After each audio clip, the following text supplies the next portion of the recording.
नमस्कार, India news views में आपका स्वागत है। मैं हूं हर्ष रंजन। दोस्तों, अमेरिका में इस वक्त चुनावों का दौर है और जैसा कि हम सबको मालूम है कि अमेरिका में हर 4 साल में राष्ट्रपति पद के लिए चुनाव होता है और चुनाव 5 नवंबर को ही निर्धारित होते हैं। इस बार भी 5 नवंबर को चुनाव होना है। अमेरिकी राष्ट्रपति का चुनाव वैसे तो थोड़ा कॉम्प्लिकेटेड है, लेकिन साथ में बहुत इंटरेस्टिंग भी है। और हमने 2 दिन पहले देखा कि जो 2 प्रमुख उम्मीदवार होते हैं, उनके बीच आपसी टेलीविज़न पर टेलीवाइज़्ड डिबेट होता है, जिसे पूरे देश के लोग देखते हैं और अपना एक मन बनाते हैं कि उन्हें किसको वोट देना है। ये डिबेट जो है बेहद महत्वपूर्ण होता है। हमने देखा कि किस तरीके से इस बार की डेमोक्रेटिक पार्टी की जो उम्मीदवार हैं कमला हैरिस, जो वर्तमान में भी अमेरिका की वाइस प्रेज़िडेंट भी हैं, और रिपब्लिकन पार्टी के उम्मीदवार जो डोनाल्ड ट्रंप हैं, जो एक टर्म में राष्ट्रपति रह चुके हैं। इन दोनों के बीच बहुत कड़ा मुकाबला है, संघर्ष कड़ा है और कमला हैरिस बाद में राष्ट्रपति पद की उम्मीदवार बनी हैं। पहले जो बाइडेन ही बनने वाले थे, लेकिन बाद में इसमें परिवर्तन हुआ। बहरहाल, हम आज इस पर ही चर्चा करेंगे कि कौन इस डिबेट में जो 2 दिन पहले हुआ, उसमें जीता, कौन हारा, क्या खासियत थी और क्या इंटरेस्टिंग पहलू हैं अमेरिकी राष्ट्रपति के चुनाव की। इस बारे में बातचीत करने के लिए हमारे साथ मौजूद हैं वरिष्ठ पत्रकार और हमारे पूर्व के सहयोगी विशाल दहिया, जो अभी मैगजीन इंडिया नाम से अपना एक बेहद पॉपुलर यूट्यूब चैनल चलाते हैं। ये बाइलिंगुअल चैनल है और न सिर्फ देश की बल्कि फॉरेन अफेयर्स की भी खबरों पर जाने जाते हैं। विशाल, बहुत बहुत स्वागत आपका। धन्यवाद धन्यवाद हर्ष जी। तो जैसा कि मैं बात कर रहा था, सबसे पहला सवाल ये है कि आपने बड़े गौर से 6:30 बजे सुबह इंडियन टाइम से परसों डिबेट शुरू हुई थी। आपने 5 बजे से ही मैंने सुना कि चैनल लगा लिया था एबीसी न्यूज़ और आप लगातार देख रहे थे क्या चल रहा है अमेरिका में। तो अगर सीधा सवाल ये पूछें कि कमला हैरिस डेमोक्रेटिक पार्टी की और रिपब्लिकन पार्टी के डोनाल्ड ट्रंप, इनके बीच जो डिबेट हुई, इस डिबेट में कौन जीता, कौन हारा? देखिए, ये सीधे सवाल का जवाब देना उतना ही मुश्किल है जितना कि आपने शुरुआत में कहा हर्ष जी। अमेरिकी राष्ट्रपति चुनाव को समझना कॉम्प्लिकेटेड प्रोसेस है। चुनाव की प्रोसेस कॉम्प्लिकेटेड है और जो डिबेट होता है, जो प्रेसिडेंशियल डिबेट होता है, 2 डिबेट होते हैं किसी भी चुनाव से पहले। 2 बड़े डिबेट दोनों ही उम्मीदवारों के बीच। इस बार पहला जो डिबेट हुआ था वो डोनाल्ड ट्रंप और जो बाइडेन के बीच हुआ था, क्योंकि उस समय डेमोक्रेटिक पार्टी के उम्मीदवार जो बाइडेन थे, लेकिन अब डेमोक्रेटिक पार्टी की उम्मीदवार कमला हैरिस है। तो जो दूसरा डिबेट हुआ वो ट्रंप और कमला हैरिस के बीच हुआ, यानी कि इन दोनों उम्मीदवारों के बीच ये पहला डिबेट था और इसके बाद कोई डिबेट और होना भी नहीं है। तो ये अंदाजा लगाना, अलग अलग तरीके से आपको समझना पड़ेगा और सोचना पड़ेगा कि कौन जीता कौन हारा। कई महत्वपूर्ण मुद्दे और कई महत्वपूर्ण पॉइंट ऐसे हैं इस डिबेट को अगर किसी नजरिए से देखा जाए, जिसमें आप देखेंगे तो आपको लगेगा कि कमला हैरिस को बढ़त है। कई बातें ऐसी हैं जिनको आप थोड़ा सा गौर से देखेंगे तो आपको लगेगा कि शायद डोनाल्ड ट्रंप ने जो बढ़त जो बाइडेन के ऊपर बनाई हुई थी, वो उन्होंने इस प्रेसिडेंशियल डिबेट में भी बनाकर रखी है। तो मुद्दों के लिहाज से देखा जाएगा, लेकिन मोटे तौर पर जो अमेरिकी चुनावी एक्सपर्ट हैं, यानी कि यूएस प्रेसिडेंशियल इलेक्शन के जो एक्सपर्ट हैं, वहां की जो डोमेस्टिक पॉलिटिक्स को देखते हैं, उनका मोटे तौर पर यह मानना है कि इस डिबेट में कमला हैरिस ने बाजी तो मार ली, यानी कि एज जरूर है उनके पास इस डिबेट में। अगर कंसोलिडेटेड तरीके से देखा जाए तो कुछ रहे, कुछ क्षण या कुछ मुद्दे ऐसे रहे जिन पे शायद वो बेहतरीन जवाब नहीं दे पाई या फिर ट्रंप उन पर हावी दिखाई दिए, लेकिन वो जो एक एज बरकरार है। और जो पोल्स जिसे कहा जाता है, ओपिनियन पोल्स जो होते हैं अमेरिका में, वो बहुत महत्वपूर्ण माने जाते हैं और उनकी काफी अच्छी खासी अहमियत है और उनको तवज्जो भी दी जाती है। फॉर्चुनेटली या अनफॉर्चुनेटली कहिए कि जो भारत के जो ओपिनियन पोल चुनाव के होते हैं, उनसे ज्यादा विश्वस्त जो है, मतलब और ज्यादा विश्वास उन ओपिनियन पोल्स में अमेरिका की जनता शायद वहां रखती है। और उस ज्यादा पोल के क्लोज मुताबिक होते हैं, आपका कहने का मतलब ज्यादा क्लोज होते हैं वहां के ओपिनियन पोल, उसका महत्व होता है। और आपने ठीक कहा कि अगर बढ़त किसी ने डिबेट में बनाई हुई है, जिसे हम पॉपुलर वोट कहते हैं, वहां के शब्दों में कहें, क्योंकि असल तो इलेक्टोरल कॉलेज के वोट्स होंगे, उस पे आज हम बहुत डिटेल में नहीं जाएंगे। लेकिन अगर पॉपुलर वोट में आगे लग रही हैं कमला हैरिस, अभी कितना महत्वपूर्ण होता है ये पॉपुलर वोट जो डिबेट से आते हैं? जी, बिल्कुल। देखिए, आपने पॉपुलर वोट और इलेक्टोरल कॉलेज की बात की, उस पे विस्तृत चर्चा बाद में कर सकते हैं, लेकिन थोड़ा-सा मैं आपको यहाँ बता दूँ इससे पहले कि हम प्रेसिडेंशियल डिबेट के महत्वपूर्ण पलों में जाएँ, पॉइंट्स में जाएँ कि किसने क्या कहा। मोटे तौर पर एक इलेक्टोरल कॉलेज होता है। अमेरिकी राष्ट्रपति चुनाव के लिए 538 रिप्रेजेंटेटिव्स को चुना जाता है। अब 538 की कैलकुलेशन क्या है, उसको समझने के लिए ये समझना होगा कि सेनेट और कांग्रेस, यानी कि जो हाउस ऑफ रिप्रेजेंटेटिव्स है, उन सबको मिला लिया जाए तो उनकी संख्या होती है 535। अमेरिका की जो राजधानी है वाशिंगटन डीसी, वो डिस्ट्रिक्ट ऑफ कोलंबिया में आती है। इस इलेक्टोरल कॉलेज में राष्ट्रपति चुनाव के लिए डिस्ट्रिक्ट ऑफ कोलंबिया को भी 3 रिप्रेजेंटेटिव्स दिए जाते हैं। तो 535 जमा 3 538 होते हैं। 270 का आंकड़ा जादुई आंकड़ा है। जैसे अगर भारत में सरकार बनानी हो तो 272 का आंकड़ा जो है जादुई आंकड़ा माना जाता है। जी।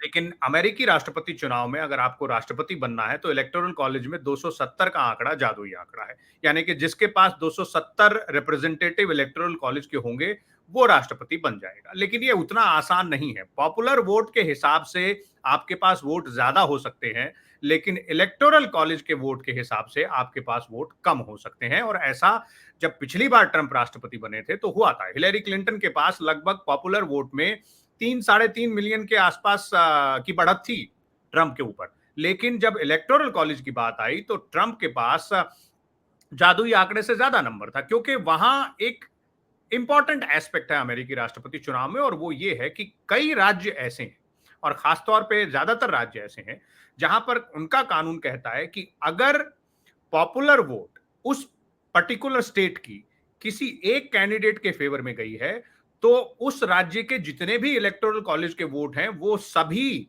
उस कैंडिडेट को ही मिलेंगे। यानी कि वो राज्यों में ट्रांसफर वोट हो का जाएगा, वोट बंटवारा ट्रांसफर। जी, वो ट्रांसफर हो जाएगा, वो राज्यों में वोट का बंटवारा नहीं होगा। तो इसलिए एक टर्म हम हमेशा सुनते हैं अमेरिकी राष्ट्रपति चुनाव में, जिसको कहते हैं स्विंग स्टेट्स। अब वो 4 या 5 स्विंग स्टेट्स हैं, वो बहुत महत्वपूर्ण है। स्विंग स्टेट इसलिए कहा जाता है कि अगर वहां पॉपुलर वोट ट्रंप को मिली और बढ़त अगर ओवरऑल पूरे देश में कमला हैरिस को ही मिल रही है, तो भी इसके पूरे आसार हैं कि डोनाल्ड ट्रंप एक बार फिर से राष्ट्रपति चुनाव जीत जाए। और केवल ऐसा डोनाल्ड ट्रंप बनाम हिलेरी क्लिंटन में नहीं हुआ था। आप 90 के दशक में चले जाएं, अल गोर बनाम जॉर्ज बुश चुनाव हो रहा था, उसमें भी जो पॉपुलर वोट था वो अल गोर के पास था, लेकिन जो जॉर्ज डब्ल्यू बुश थे उनको इलेक्टोरल कॉलेज में बढ़त मिली और आखिरकार उसका फैसला तो अमेरिकी सुप्रीम कोर्ट में जाकर हुआ था। बिल्कुल, ये महत्वपूर्ण बात आपने कही कि वोट स्विंग जो है, वहाँ के प्रेसिडेंशियल इलेक्शन का एक महत्वपूर्ण फैक्टर है। और जिन देशों में इस तरीके से चुनाव नहीं होता है, उनके लिए ये बड़ा इंटरेस्टिंग होगा कि अगर बढ़त किसी को मिल रही है, तो उस स्टेट का पूरा वोट जो है, उनके फेवर में ट्रांसफर हो जाता है। और यही वजह रही कि पहले भी अल गोर के साथ जो कि पॉपुलर वोट में बढ़त थी, जॉर्ज बुश सीनियर बन गए थे प्रेसिडेंट, और ट्रंप बन गए थे हिलेरी क्लिंटन की जब बनने की बात हो रही थी उसके बावजूद। आते हैं दूसरे पहलू पर। एक बहुत इंपॉर्टेंट पहलू है इसी डिबेट का। एक पॉइंट ऐसा आया था, मुझे ध्यान आ रहा है, जब कमला हैरिस ने कहा कि पुतिन की बात को लेकर, यूक्रेन और रूस के युद्ध को लेकर, कि Donald Trump, you must remember कि Putin will eat you in lunch. आपको लंच में वो खा जाएंगे। जब आपस की बात हो रही थी कि किसकी क्या पॉलिसी रहेगी, तो इन ब्रीफ बताएं कि क्या रूस और यूक्रेन को लेकर अमेरिका में राष्ट्रपति कोई भी बने, पॉलिसी में कोई चेंज आप देख रहे हैं? जी, बिल्कुल। और केवल रूस और यूक्रेन युद्ध की बात नहीं है। यहाँ आपको एक चीज और देखनी होगी कि डिबेट में जब इजराइल की बात हुई, जब इजराइल और हमास के बीच जो लड़ाई चल रही है उसकी जब बात हुई, तो वहां भी डिफरेंस ऑफ ओपिनियन साफ दिखाई दिया दोनों राष्ट्रपति पद के उम्मीदवारों में। यूक्रेन के मामले पर कमला हैरिस ने डोनाल्ड ट्रंप पर आरोप लगाया कि ये रूस का साथ देंगे। यानी कि जो रूस और यूक्रेन के बीच युद्ध चल रहा है उसमें ये रूस का साथ देंगे, क्योंकि डोनाल्ड ट्रंप को पुतिन का करीबी माना जाता है, दोनों की आपसी दोस्ती मानी जाती है, और ये बात डोनाल्ड ट्रंप ने छिपाने की कभी कोशिश भी नहीं की है। तो वहां जो रेफरेंस आया वो पुतिन के बारे में आया। वहीं जब इजराइल की बात हुई तो डोनाल्ड ट्रंप ने कमला हैरिस पर आरोप लगाया कि ये इजराइल के फेवर में नहीं है, क्योंकि कमला हैरिस का इजराइल के मसले पर कहना था कि शांति स्थापना की बहुत जरूरत है, यानी कि पीस प्रोसेस की तरफ जाना चाहिए, और रूस और यूक्रेन के मसले पर डोनाल्ड ट्रंप का कहना था कि यहां शांति स्थापना कर देनी चाहिए, युद्ध को रोक देना चाहिए। तो इन दोनों ही मसलों पर दोनों ही उम्मीदवारों के, दोनों ही पार्टियों के अलग अलग व्यूज हैं, जो कि पता चलता है कि जो जियो पॉलिटिक्स है उस जियो पॉलिटिक्स में जो अमेरिका की डोमेस्टिक पॉलिटिक्स है उसको किस तरह से देखा जाता है। जो ट्रंप के समर्थक हैं वो रूस और यूक्रेन के युद्ध में रूस के साथ माने जाते हैं, और इजराइल और हमास के युद्ध में इजराइल के साथ माने जाते हैं। जो कमला हैरिस के समर्थक हैं वो यूक्रेन के साथ माने जाते हैं रूस और यूक्रेन के युद्ध में, और इजराइल और हमास के युद्ध में वो इजराइल के खिलाफ नहीं दिखना चाहते, लेकिन गाजा में जिस तरह से इजराइल का हमला चल रहा है उसके भी खिलाफ, उसके भी साथ नहीं दिखना चाहते, उसके समर्थन में साफ नहीं खड़े हुए दिखना चाहते। बिल्कुल, आपने महत्वपूर्ण बात कही, क्योंकि नाटो को लेकर, क्योंकि कमला हैरिस बिल्कुल नाटो के समर्थन में हैं, और नाटो हम सब जानते हैं कि सैन्य संगठन है यूरोपीय देशों और खास करके अमेरिका और कनाडा का इसमें सहयोग है। और ट्रंप ने यहाँ ये भी आरोप लगाया कि देखिए क्या कर रहा है आपका नाटो, जो मिनिमम जीडीपी का 2% डिफेंस पे खर्च करने की बात थी यूरोपियन कंट्री की, लगभग 31 या 32 उसके मेंबरान कंट्रीज हैं, उन्होंने अपना कई वर्षों से अपना जो ये डोनेशन है ये तक नहीं दिया है। और इधर कमला हैरिस का कहना था कि अगर ये चलता रहा और हमने नाटो को सपोर्ट नहीं किया तो कीव में आके बैठ जाएंगे राष्ट्रपति पुतिन, और उसके बाद उनका अगला निशाना पोलैंड होगा। जी, देखिए नाटो नाटो के मसले पर जो पूर्व राष्ट्रपति डोनाल्ड ट्रंप हैं उनकी अगर पॉलिसी पर नजर डालें तो ये साफ दिखाई देता है कि नाटो को लेकर डोनाल्ड ट्रंप बहुत फेवरेबल नहीं रहे हैं। जब वो राष्ट्रपति थे तब भी उन्होंने इस मुद्दे को उठाया था, और बल्कि नाटो को उन्होंने अल्टीमेटम दिया था कि अगर बाकी जो सदस्य देश हैं वो अपनी भागीदारी जो कि प्लेज्ड भागीदारी है अगर उसको नहीं बढ़ाएंगे या जो ऑलरेडी प्लेज्ड है उसको पूरा नहीं करेंगे तो अमेरिका अपने पांव पीछे खींच लेगा। अब नाटो का जो अलायंस है उसमें अमेरिका सबसे मजबूत कड़ी माना जाता है, क्योंकि सबसे ज्यादा पैसा भी अमेरिका की तरफ से जाता है। अगर कोई कॉन्फ्लिक्ट होता है तो उसमें जो फोर्सेस हैं वो भी अमेरिका की सबसे ज्यादा आगे रहती हैं। वेपन सिस्टम्स भी अमेरिका की तरफ से सबसे पहले दिया जाता है।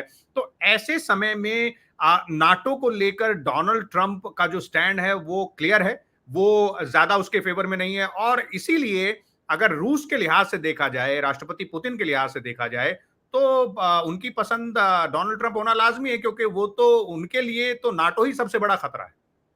बिल्कुल, और चलते चलते विशाल एक सवाल और कि भारतीय बहुत ज्यादा हैं अमेरिका में, अब चुनावों को वो प्रभावित भी करते हैं, उनका वोट महत्व रखता है। काफी सारे टेक्नोक्रेट्स हैं, काफी सारे एनआरआईज हैं, और भारतीय मूल के बहुत लोग हैं। यहाँ तक कि जो राष्ट्रपति चुनाव लड़ रही हैं डेमोक्रेट्स की ओर से कमला हैरिस, इनका भी मूल जो है वो भारतीय है और नाम से भी जाहिर है। ऐसे में प्रधानमंत्री की यात्रा है नरेंद्र मोदी साहब की इसी महीने, अगले हफ्ते भर में, और राहुल गांधी जो नेता विपक्ष हैं वो पहले ही पहुंच गए हैं, लोगों से वहां मिल रहे हैं, यूनिवर्सिटी के छात्रों से मिल रहे हैं।